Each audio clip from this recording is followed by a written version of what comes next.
the game, and he sat out there and shot in about a 5-minute span, about 50 3-pointers from the same exact spot on the opposite side. We got an old fashioned Western shootout here with the two best teams in the West. 2:42 to go. It's tied at 102. 7 on the shot clock. Looking to post Duncan, but the rifleman just launches it anyway. Great play by Chuck Person off Schwimp. It'll be San Antonio ball. That is just pure hustle. The rifleman jumping out of bounds. Looks like he had no place to go. Look at this hustle. Detlef Schrempf is going to let it go. Rifleman, get in there and make something happen. Tied at 22. Both teams shooting about 25% in this period, indicating the intensity of the defensive level. David Robinson misses. Perkins rebounds out of bounds. Knocked out by Robinson. Sonics ball. Tied at 102. Well, with 2 minutes and 24 seconds of both teams having 3 full timeouts, there's a lot of basketball being played here yet to go. Payton got the pick from Schwimp. Now they've got the mismatch. Schwimp on Avery Johnson. And we got a foul away from the ball. It's going to be called on Jaren Jackson. Trying to hold Ellis. Ellis was trying to get around a screen so they could open him up for a 3-point attempt. Jackson grabbed him, got the foul. Now the team foul situation. The Spurs have committed 4. So the next one will send the Sonics to the line. Seattle with 3 team fouls. If you look at our reset, so the Sonics with 1 foul to give. 2 minutes to play. Rough game. Jackson just decked Dale Ellis. Perkins fakes the shot, goes to the drive, and the 6'9 Perkins gets the lay-in, and the Sonics have taken the lead. 104-102, and they're on a 10-2 run. That might have been with David's blessings because he doesn't need that extra foul. 3-second violation on San Antonio. 2-point lead for the Sonics, and they get the ball back. Sam Perkins showing us a little old school. He shot the 3-pointer last time. This time waited for the defense and then put it on the floor. David Robinson can't afford another foul. Has to let Perkins lay it in. Well, these are the best 2 records in the West. This is a fitting kind of battle. Payton to Dale Ellis. Jaren Jackson has just been all over Dale. Jackson has been all over everything, including the floor. Tim Baker reaches down to grab it. Jaren Jackson wanted to get the 20. He's flirting with a technical. They got him calmed down, and now it's going to be a jump ball with Jackson and Vin Baker. Minute 26 to play in the game. 104-102 Sonics. Would have been a bad time for the rookie to get a technical. He sure jumped around enough. Referees don't like to be showed up like that, even if they're wrong. Baker gets the tip to Schwimp. It was punched away and then controlled by Chuck Person. I tell you what, that was enough contact. There was some pretty heavy contact in that loose ball. Chuck Person poking it from behind Detlef Schrempf. And here's the controversial call, non-call. Now watch, look at that's a lot of contact with Chuck Person going over the back of Detlef Schrempf, popping that ball loose. Even in a loose ball scenario, that was still quite a bit of contact and got George Karl very upset. Now it'll be Spurs ball. Remember, Seattle does have a foul to give. Minute 17 to go. Spurs down to Person. Oh. Hits the triple and gives the Spurs a 1-point lead. Oh, baby. That is big time. Detlef Schrempf.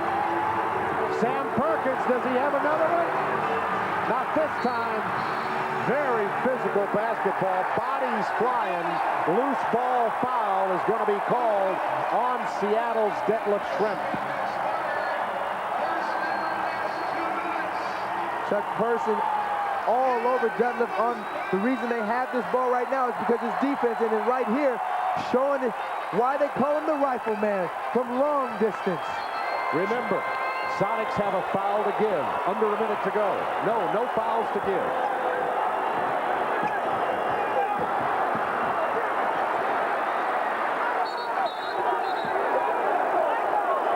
This is going to make somebody upset. Let's see the call. Still talking. I tell you Spurs what. ball. Now, what's disappointing in that scenario is that I thought that Gary Payton should have been on both knees, not trying to get that ball, not just trying to pick it up off the ground. He should have just went over and cradled it. Spurs by a point. Sonics with 41 seconds. 3 seconds. Jackson missing. Robinson offensive board.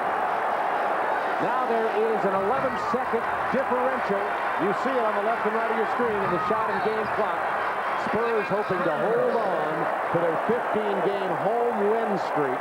They get a timeout with 27.8 in the game and 16 seconds on the shot clock. And to remind you again, no fouls to give. Spurs now have one full timeout remaining, no 20s. Sonics have 2 timeouts. Well, you know, I think that was a pretty good timeout from this respect, Bob, is that they have 16 seconds, which is a lot of time in a scramble situation where the Seattle Supersonics really defensively are the best. Spurs by 1, 105-104, 27.8 seconds remaining in this game. So Sanand have a chance to put the game further out of reach. It's Avery Johnson to inbound with 16 seconds left for the Spurs to shoot. Scott Hastings, what do you have quickly? Look for David Robinson. They're going to get it in. The Robinson down low if they can get it to him. They can't on the inbound pass. Duncan driving. Perkins on Robinson. But remember on the shot clock. Chuck Person missing. Ball's kept alive, out of bounds. Spurs ball, 18.4 seconds. Somebody tell Chuck how much time is on the shot clock, guys. That was a tough shot. Again, probably going to try to go into Robinson. Really, you don't have a problem either way. Robinson's a good passer. Duncan's a good passer. And you got Chuck Persons out there playing well from the perimeter. And then you have Jackson shooting well from the perimeter in this particular game. Got a lot of ways to go. 18 seconds to go in the ball game. Out of bounds, Sonics ball. Down a point, 105-104. Timeout, Seattle. Seattle will now have 1 timeout remaining, as will the Spurs. What a ball game here. Gary Payton forced that turnover. Gary Payton putting a lot of pressure on Jackson coming to the basketball. I would have really wanted to see them go someplace else with it. But look, not a great pass from Chuck Person. And really, Jackson couldn't handle it. But I tell you what, there was a lot of pressure of Gary Payton pushing and putting contact. And just at the right moment, you saw Gary Payton put a little bit of contact on Jackson, caused him to fumble the ball out of bounds. After that incredible turnover, Seattle have a chance to regain the lead. The only question, with so many deadly shooters on the team, who is their go-to man? 18 seconds remaining in this game. Spurs lead it by 1, 105-104. Remember, playoff atmosphere at the Alamo Dome. 18 seconds is a lot of time for a lot of things to happen. They want to see some type of double team. Payton isolated against Jaren Jackson. Well, they've got a mismatch down in the low post with Avery Johnson trying to guard Dale Ellis. Baker into the paint. Good with 1.9. Timeout Spurs. Vin Baker working over Robinson, and it's 106-105. Baker has 24 and 10 rebounds in this game tonight. What a shot. What a special athlete. Moving around, playing the last part of this game with 5 fouls. And look at him, behind the back at 6'11", and then in your face with a fall away and a little bit of kick. Nothing but string. That's a big-time play. We talked about they have a lot of places to go. Baker, Payton, Ellis, Perkins, all tremendous clutch shooters. But right here, Vin Baker, fall back, baby. Their 15-game home winning streak on the line. They've won 24 of their last 28. Swept the opponents on the last road trip, and now they have 1.9. They've got room. They've got room. Robinson tipped away by Payton. That's the game. Sonics steal it. 106-105. We had 10 seconds left, and you know, I think I used every move I possibly could on David, and he stuck with me. And then as a last resort, I got deep enough into the paint where I could just fade away. I'd love to say it felt good when it left my hands, but it didn't. It didn't. It only feels good at that point in the game when you see it go through the net. Tonight, I mean, we got lucky at the end, but we take it. It's on the road. You take them any which way you can, and it's a good win. And we got 2 more tough games coming up this week, so it's not going to get any easier. It was important, very important game for us. I think we've only lost twice, 2 games in a row, I think once. And that was big for us, especially coming out of break. We don't want to go 2 games behind. They made baskets. They capitalized on our turnovers. We fouled them. They got easy baskets to the middle. So all these things in our schemes goes against the grain what we do, and when that happens, teams look to try to pound us in. But we came back, we fought back, and that's the nature of this team, to fight back. And when we do that, teams are kind of like, oh my God, they still alive. The West is so wide open. I think from the 1 through 8, I mean, you've got the Houston Rockets right now, who are the 8th team. And I know right now, I don't know if any number 1 seed wants to play the Rockets in the first round. So throughout the West, it's going to be tough. Sean, strange game in that second half because you looked so much in control. I thought we had the game under control, but you got to give them credit because they never gave up. Seattle, we had them down 11 a couple times, and we had, they cut the lead down, and we put it back up to 8 or 11. And there were times where we could put them away, and there were times where the bad teams in this league, they would quit, and that's why they're one of the best teams, and that's why they have the best record right now. I saw Coach Popovich calling plays in there, but it felt like really it was all about energy because when the Spurs are really energized, Seattle couldn't get near them. Yeah, it was a high-energy game, and when we were playing with a lot of intensity, we were on top. But, Seattle picked their intensity up, and that's why they were able to come back. In Portland, Shaquille O'Neal was working hard to keep the Lakers in the game. He did his share by scoring 31 points and registering his 10,000th career point. The Trailblazers' rebel-rouser Isaiah Rider wasn't impressed. He knocked in 24 points from all angles. Portland went up huge. Ryder, hey, what a beauty. It looked like Ryder's night was going to be worth the price of admission. But then he lost the ticket. Ryder's true colors came out as he took bad shot after bad shot. That left the door open for the Lakers to make one last surge. Shaq made it close. But Portland coach Mike Dunleavy wasn't pleased with the ease that Ryder was putting up the shots. He gave number 34 an earful, and Ryder took an early shower. By the way, coach, you did win. The Pacers own the best record in the Eastern Conference because they play team ball. At home, Mark Jackson's passes sucked the life out of the Magic like a leech. Indiana racked up a lead that looked as solid as a rock. Holy cow! The good news for the Magic was that Penny Hardaway was back from an injury. They needed his scoring in the first quarter, but this was his only highlight. The bad news, Penny got another injury and missed the final 3 quarters. No Penny, 66 points. Now that really smarts. The Washington Wizards are the walking wounded these days. No Webber, no Howard, someone had to step up. That man was Tracy Murray. He came up bigger than large. He was XXL. A month ago, Rod Strickland took a poke at teammate Murray. All was forgiven on this play. Then Murray notched his 50th point. Murray, very deliberate, the second offering, it's good! Everyone gave up the love to main man Murray in the win.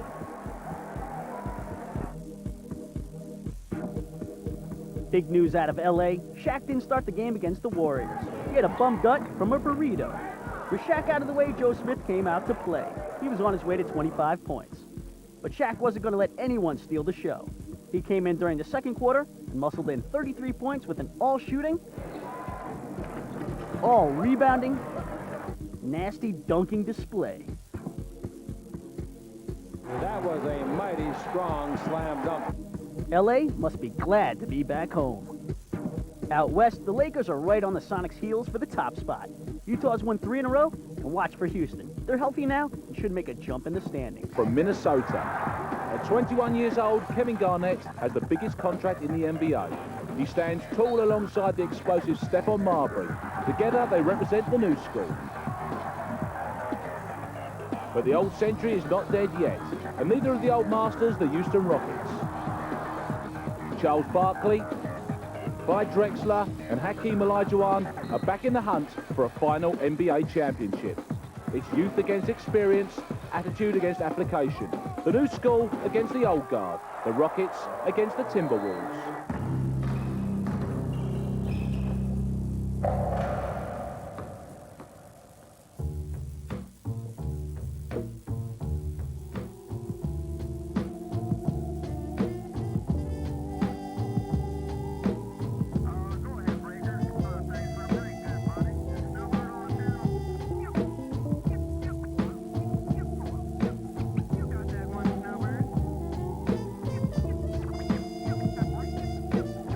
In last year's playoffs, Barkley and the Rockets taught the new kids of Minnesota a lesson, sweeping the Timberwolves 3-zip in the first round. They got 3 very good young players, and Minnesota should be very proud. They're good kids also. In 2 or 3 years, they're going to be the team to beat. Respect to the Chuckster, but the kids seem to have learned even quicker than he expected. The T-Wolves franchise player Kevin Garnett is no longer a kid. He's a man with a $120 million contract. Kevin Garnett! Point guard Stephen Marbury has graduated from his rookie season with honours and is now feared by every team in the league. Right in, Spencer. Oh, man! What a shot by Stephon Marbury!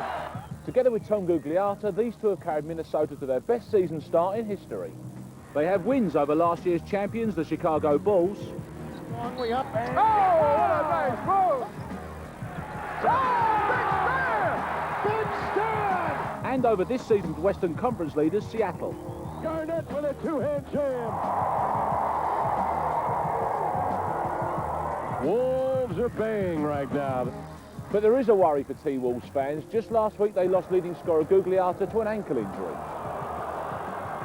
Worse news still, he could be out for the rest of the season.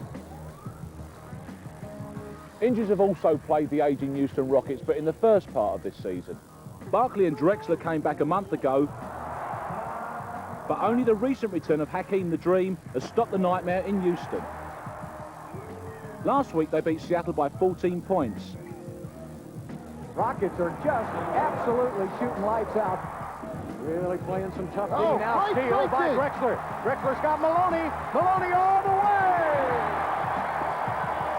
And then went on to raid the Lakers in their own backyard. Maloney for three. This is the best the Houston Rockets have played all year. It'll be Charles Barkley against Campbell. Ball away. Good! The Rockets met the Timberwolves in January for the first time since last year's playoff sweep, and it was a thrilling overtime heartstopper. Gugliotta with the game winner. Gugliotta! Overtime. The young Minnesota Timberwolves growing up with each and every game. So with Gugliotta injured and the Rockets back to full strength, will experience overcome youthful enthusiasm. What do you reckon, Dave? Hey, when you talk about those old Rockets, you gotta mention Hakeem's Dream Shake moves. He still eats other centers for lunch. But their bread and butter play is simple. Isolate Barkley on the wing against the defender, backing his man down, and operates for the score. It's straightforward and to the point. The downside to this strategy is that Charles can hog the ball for too long. Watch him on this play as his teammates stand around waiting for something to happen. What happens? The 24-second shot clock in the lower left-hand corner winds down, and the Rockets never get to shoot the ball. Shot clock violation. But when Barkley gets his teammates involved, the play looks real good. Bullard for three. Houston may have the savvy, Minnesota has unbridled youth, and Kevin Garnett leads the charge. You can't teach speed, and that's what makes the Wolves so dangerous. On this play, they gain the upper hand by pushing the ball up the court quickly. Their master freelancer Stephon Marbury sees a 4-on-3 advantage. Faster than you could say gotcha, Garnett has a wide-open jam. Check out their court speed in real time. The rebound gets kicked out to Marbury, to Gugliotta, who dishes out to Garnett, all in 5 seconds. Defense is another story. Kevin Garnett can be a presence around the basket, but for the most part, the Wolves are soft in the center. The Fox down the middle and down underneath. With only Garnett in the middle, you can look for Houston to try and exploit this weakness in this big Midwest showdown. The Midwest division is tight. Minnesota and Houston are in a rumble for third place. If Houston wins,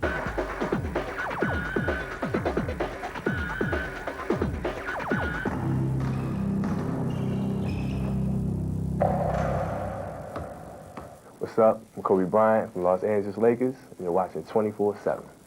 In today's show, Scoop Jackson spends time giving NBA love to the league's highest paid player, Kevin Garnett. Would you believe the Chicago Bulls weren't always so good? Dave Lewis has the inside story in Hoopology. We meet the hottest new kids on the NBA block, the rookie class of '97. How about game action? But of course, we've got the most from coast to coast. Houston and Sir Charles Barkley get it on with the Lakers in LA for another Wild West shootout. The two top teams in the East go face-to-face as the Indiana Pacers take on Jordan and the boys in Chicago. Down south, the Atlanta Hawks face the rejuvenated New Jersey Nets led by rookie sensation Keith Van Horn. And can the Portland Trail Blazers sink Gary Payton and the Supersonics in Seattle? So we're living it large, and Dave Lewis gets big. You want it big? I got all the large in this harness for you in my prime choices of the week. In Chicago, Jordan ripped off the Hawks. Michael to win it. Ring it up! Michael Jordan has beaten the Hawks again! Tim Duncan grabs the Fly Swatter Award for his efforts. What a block by Duncan. They got him again. Hot Rod got blocked 3 times in a row. Oh, man, Tim Duncan. Jason Williams didn't get to see that highlight. I guess this gives a whole new meaning to contact lenses. Out of nowhere. In the same game, Keith Van Horn was seeing just fine. The Trailblazers had their court vision working 2020. Sabonis wants it to O'Neal. The Rockets pass their eye exam. They get the hot potato play of the week for their butter moves. Hey, the old Rockets burn again on the break. Barkley, the wraparound.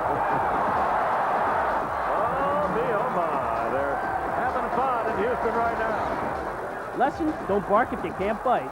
Barkley saying, watch this, rookie. Rookie says, watch this, Charles. And the fans love it. So score 1 for the rookie. Now that's some playing. Oh man, I can feel that NBA love flowing from here.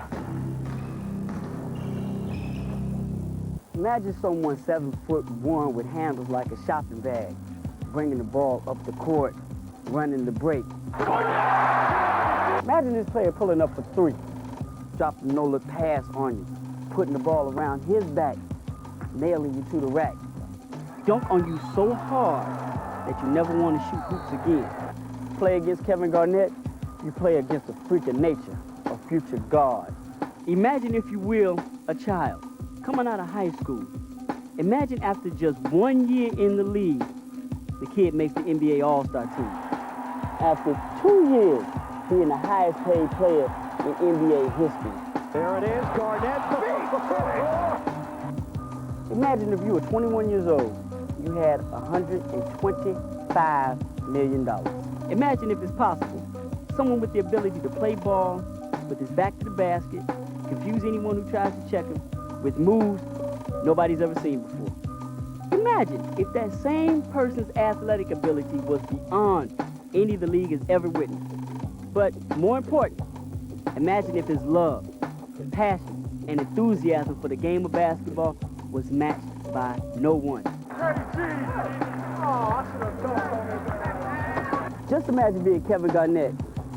Wouldn't you like a chance to rule the world?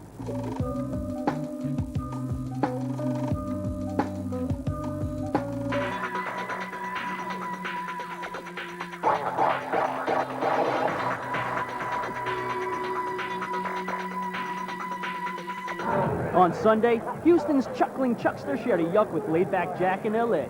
Charles Barkley was also enjoying his new role as the Rockets' 6-man, the energizer off the bench. He knocked down 12 points in the second quarter. Barkley backs up on O'Neal. He's going to shoot the 3, and he hit it. The Lakers went inside the Shack and found some stingy defense right before the half. And then Drexler blocked Horry's shot. Maloney for 3. This is the best the Houston Rockets have played all year.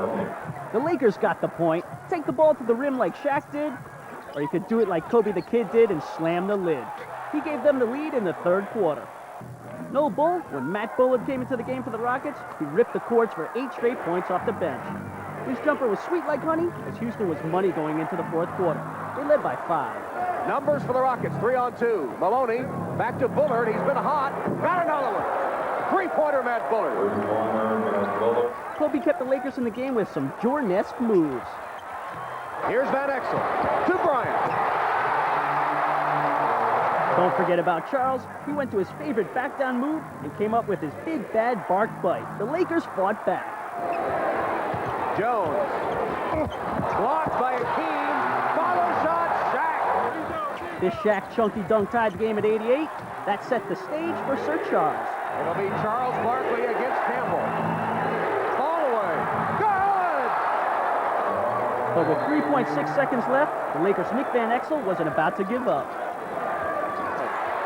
Van Exel's floater, no good. Rockets win. Big-time road win for Rudy T and the Rockets. Could be the kind of bump Houston needs to make a jump in the standings.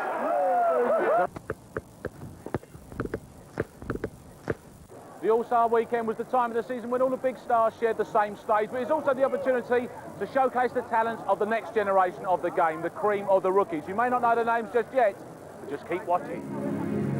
Duncan all the way to the basket. Oh, what a play! I just have fun playing the game, and I love to go out and pass the ball around and not be a big man all the time. Van Horn, long three-pointer, got it! I let my game do the talking. I knew that if I could play, if my teammates knew I could play, I'd be accepted right away. Redmond Knight cashes out. My expectations of the league were definitely met. I knew it was going to be tough physically and mentally. It has been that.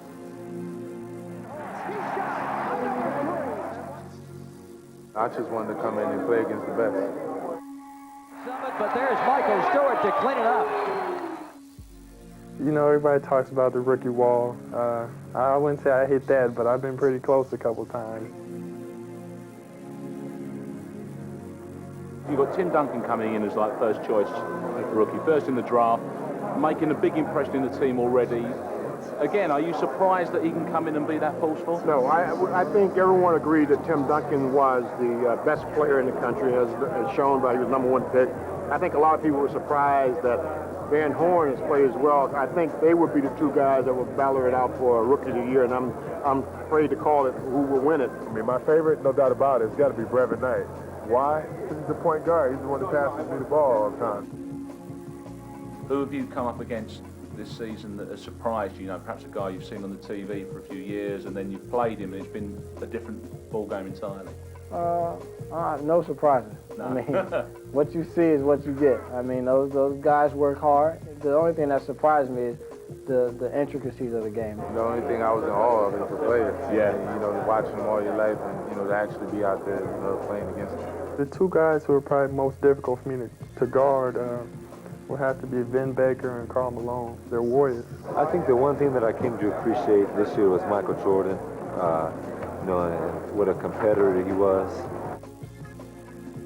Do you think we're on the verge of a new era in the NBA, new teams? Yeah, I think so. I think so. You know, guys like, you know, myself and all the rookies and, you know, Kobe and Kevin Garnett, you know, everybody that's, you know, in the league now that's young. I mean, you know, we having great success. And, you know, we continue. I mean, I think, you know, that Generation X, so to say, it's going to take over.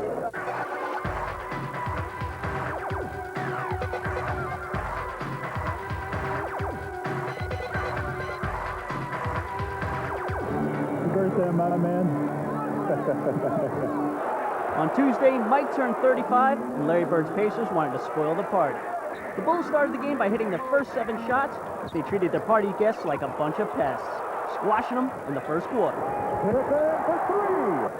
The birthday boy started handing out favors, 27 of them. Then Reggie Miller gave his Pacers a piece of the cake. He made 7 three-pointers on the night to keep Indy in the race. Reggie out of the corner. For 3. Back tap by McKee. Miller, D3, ring it up. But Reggie didn't get any help in the first half. The Flying Dutchman Rick Smits left his mark by throwing up some sparks. His game was grounded. Indiana was in trouble. Jordan was hitting his jumper, and Pippen had the touch of a masseuse. The Bulls were off and running. Jackson on the push, and he'll push it hard. Oh, no stopping the birthday boy that trip. Finally, Chris Mullin stepped up in the second half. The Pacers cut into the Bulls' 14-point lead with some heads-up play. Jackson in transition. Nice delivery to Reggie Miller. The Bulls are so out of sync. Jordan didn't like the moody music at his party, so he changed the tune. Pippen backed him up. The Bulls had an 8-point lead in the fourth quarter. Hey, it's airtime. Jordan against Miller. Turn away. Ring it up. With the Bulls up 6, MJ tried to put the icing on the cake. Jordan forcing the issue. Exclamation point on the Bulls victory tonight. He can have some cake now. The Bulls take over the top spot in the Eastern Conference. Sorry, Reggie, it's not your birthday. If you're into b-ball, why not get into the NBA Mad Skills Tour? If you're 11 to 18, you could join our one-day clinic. It's free. Just write in for an application form and a list of venues. The address is Mad Skills 2, P.O. Box 415, Peterborough, PE1, 1QW. Don't forget, 4 lucky participants will meet Seattle Sonics superstar Gary Payton later this year. So lick that stamp. You're watching 24/7. This is Kobe Bryant telling y'all to keep it locked.